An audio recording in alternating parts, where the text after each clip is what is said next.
Greetings and welcome to my channel. This is Sorcerer Tal. You can also find me on Facebook in the Sorcerer's Guild. Today on Sorcerer's Shadow Volume 2, we are going to be picking up with the Law of Repetitions, which is stated when we're working with low magic as every time a pattern is repeated, the momentum of its cycle increases.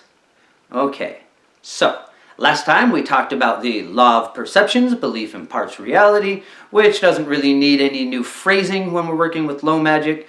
But we also talked about the difference between high magic, or magic that is operating on the astral realm, and low magic, or magic that is operating within the veil on the very edge of the material plane, and how there is a difference in how those two types of magic interact with the final result and how they manifest.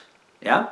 Okay, so today, at the end of that video, we got a little bit into the idea of precedent and momentum and how belief affects that with things like the placebo pill and the repeated taking of sugar pills, and how even if someone knows they are taking a sugar pill, there is the precedence and momentum of someone taking a pills making them get better. So sometimes, even when people know they are taking a placebo, there is a noticeable positive effect on their health. Now, interestingly enough, there is something called a nocebo as well, which is how one can be harmed simply by repetitive belief that they are being harmed.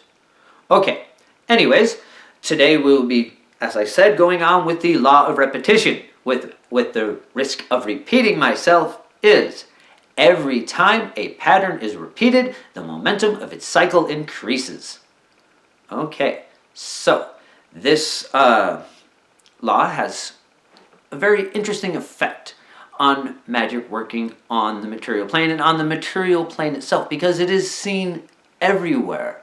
This is why there are patterns in everything, because once a pattern has happened, it tends to happen again. This can be seen in material objects, the way that rocks are formed, the way that trees grow. With rocks, this is actually a great example, is crystals. A perfect crystal actually has the same crystalline structure from the crystal that you see with the 6 sides all the way down to a molecular level. It continues to have that 6-sided bond all the way down. And that is a perfect example of this momentum of a pattern creating something solid. Yeah? This all the way from the mental plane, where there is the idea or concept of this 6-shaped form, to the energetic form, and then we get the molecular shape of this 6-sided concept that then condenses even further into a crystal. And that's what makes them so useful. But really, that's besides the point, except for that it's just a good example of the law of repetition in action and how it works with crystals. So, the law of repetition, as I said, doesn't just affect objects. It also affects the way a moment manifests. It affects the way that history, repeats itself. As we've said many times, as has been said many times, history is a cycle, and those who do not learn from history are doomed to repeat it. And there is one of the first things that we're going to talk about with the law of repetition, is this idea of how moments unfold. There is always patterns in the way things happen. And so we need to learn those patterns if we want to learn to affect them. Now, okay, so how do we do that, right? There are ways to do this. Typically there won't be objects, but sometimes you will notice a certain kind of object and certain things that tend to happen when this kind of object is around. You can take that object, or preferably you can take an object that you have noticed in one of these moments, or the same object outside of that moment, and affect the pattern by casting directly onto that object, putting sigils on it, and charging it to make it have a more profound effect on the pattern when those types of moments unfold in the future, or removing power and momentum from it and just pulling energy away from it or banishing it, performing a great lift on it, binding it, whatever you want to do to remove it, and see if removing it will affect how those patterns that it was around unfold in the future. So we can do this one way or the other. But often there's not really an object, but there is something that can be used as a metaphor for how these things unfold. Now, when you're reaching for a metaphor, it is much more important that you get it in that moment. You have to get a metaphor in the moment that it is appropriate. So when you see the thing happening and there's something there that you could use as a metaphor for that moment, you can take that object and then use it to affect that portion of the pattern. But also, we will be talking later on in the video, we're going to be talking quite a bit about that later on in the video, not in this video, in the book on the essay, Seizing the Momentum of a Moment. I think I said the title a little bit wrong, but it's something like that. We're going to talk about using the momentum of a moment and how those things are done with things like my pouch here, and how we can keep those moments with us and that momentum to affect how our own fate unfolds. But at the moment, another thing we'll be talking about later on is stick breakings. And that is the exact opposite.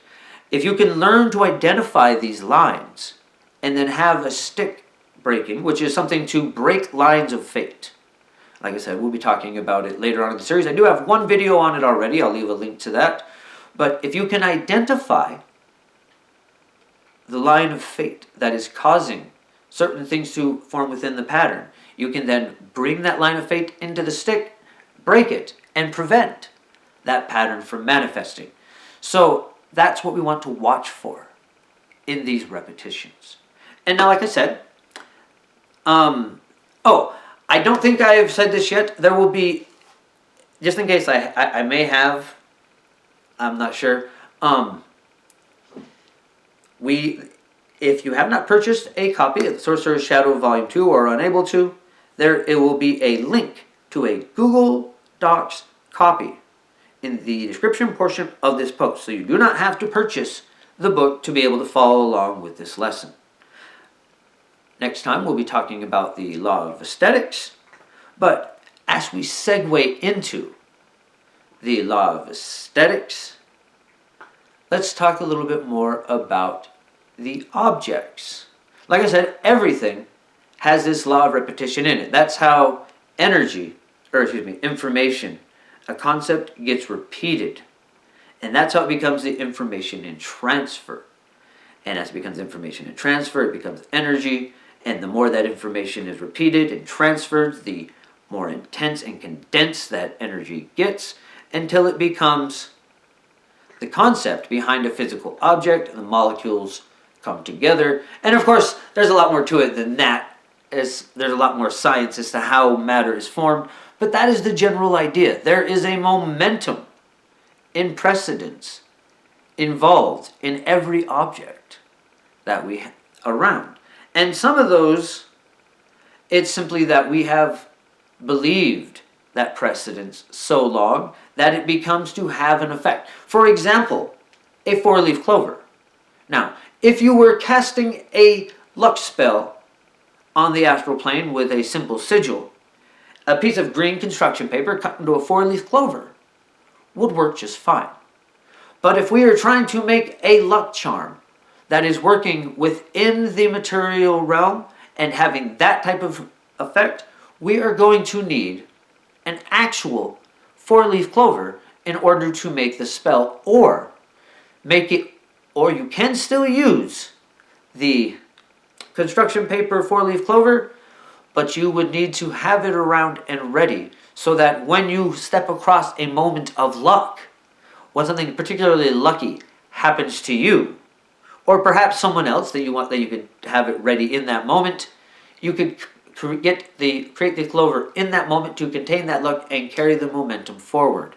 But without that original momentum of luck, then you're not going to be able to use that manifestation on the material plane, and your work will have to operate from the astral plane and be high magic, as according to the definitions that we are using to have a shared vocabulary within these books, so you can understand what I mean. Yeah.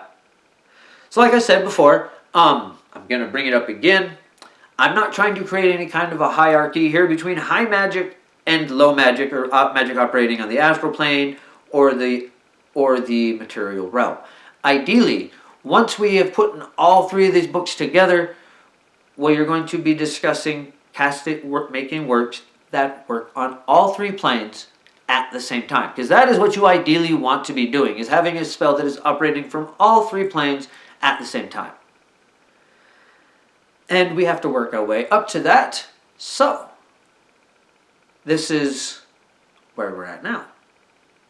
Anyways, I think that will be it for this episode. Thank you once again for joining us. Well, actually, let me make sure that we've gotten everything here. Okay. So, we've talked about the law of repetition, about how it works and how it unfolds on the material realm, the ways that it can be used. We explained how it's going to kind of work into the law of aesthetics, because the law of aesthetics is that living is an art form that takes place between life and death. And the idea here is that the repetition creates those patterns. And now with the law of aesthetics, we're going to be talking about those patterns and how to identify the fuller pattern and how they interact with one another on the material plane. So that's going to be next. That'll be next week. That's going to be it for this episode. Then today, we're going to be picking back up with the sorcery self-defense videos this week as well. So stay tuned for those later this week. But that's it for Sorcerer's Shadow Volume 2 for today. So, thank you once again for joining us. If you haven't subscribed to the channel, please take the opportunity to do so now.